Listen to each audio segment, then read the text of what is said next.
ইরানে ইউরেনিয়াম সমৃদ্ধি পুরোপুরি বন্ধের দাবি জানানো যুক্তরাজ্যকে কড়া ভাষায় সতর্ক করলেন দেশটির পররাষ্ট্রমন্ত্রী আব্বাস আরেক জানালেন, এই অবস্থান যদি ব্রিটেন ধরে রাখে তাহলে পরমাণু ইস্যুতে আলোচনা আর কোন সুযোগ থাকবে না। ২৭ মে রাতে এক্স এর এক পোস্টের মাধ্যমে আরেকটি জানান, যুক্তরাষ্ট্র যদি শূন্য সমৃদ্ধির অবস্থান নেয় যা এনপিটি ও জেসিপিও এর আওতায় থাকা তাদের প্রতিশ্রুতির সরাসরি লঙ্ঘন, তাহলে এই ইস্যুতে আর আমাদের কিছু বলার নেই। যুক্তরাজ্যসহ ইউরোপীয় পক্ষগুলোর সঙ্গে বহুবার সমঝোতার চেষ্টা করেছি, অথচ যুক্তরাষ্ট্র এখনও আলোচনায় তাদের সম্পৃক্ত করার কোন ইচ্ছাই দেখাচ্ছে না।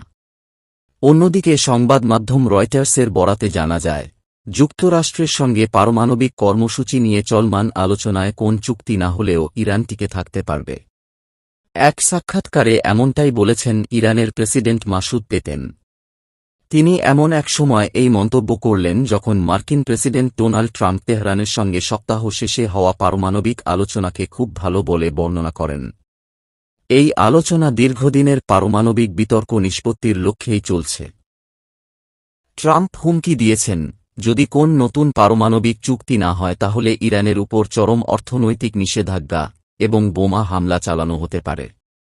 তবে ইরান বরাবরই যুক্তরাষ্ট্রকে পরমাণু ইস্যুতে বলে এসেছে, শান্তিপূর্ণ উদ্দেশ্যে ইউরেনিয়াম সমৃদ্ধির অধিকার তাদের রয়েছে এবং তা যাদের সংঘ অনুমোদিত পারমাণবিক অস্ত্র বিস্তার রোধ চুক্তি এলএনপিটি এর আওতায় নিশ্চিত।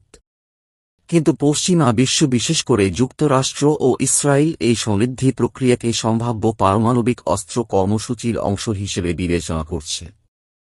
তেহরান তা দৃঢ়ভাবে অস্বীকার করে বলেছে, তারা কখনোই পরমাণু অস্ত্র তৈরির পথে হাঁটেনি এবং হাঁটবেও না। সব মশার বিরুদ্ধে সুরক্ষা দিতে বসুন্ধরা এক্সট্রিম। মশার বিরুদ্ধে এক্সট্রিম সুরক্ষা।